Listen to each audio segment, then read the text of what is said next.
تمام. يبقى انا خلصت اول خطوه، خلصنا الحروف باشكالها. تاني خطوه خدنا حركات قصيره وحركات طويله. تمام. تالت خطوه هنزود الشده. طب هنزود الشده ازاي؟ هعلمه ان الشده دي، عشان في ناس بتأزم الموضوع وفي ناس مخليها الشده دي دروس وحوارات كبيره. يا جماعه انا بتعامل مع طفل صغير جدا مش فاهم حاجه.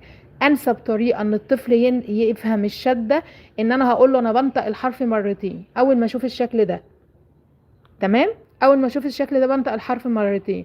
هينطق مره ساكن ومره بحركته. يعني ايه؟ يعني هقرأ عادي جدا هو هنا ايه؟ الشدة هي السكون. الشدة هي السكون. افهم الطالب اللي معايا كده، الشدة هي السكون. لو الحرف الميم على السكون بيتنطق يبقى وازود حركته اللي جايه بيها اللي هي الكسره، يبقى مي. امي. الحرف بيتنطق مرتين، مره بسكون ومره بحركته اللي جاي بيها. ايه حركته اللي جاي بيها؟ لو جاي عليه فتحه، لو جاي عليه كسره، لو جاي عليه ضمه، دي الحركه الثانيه. تمام. الشده هي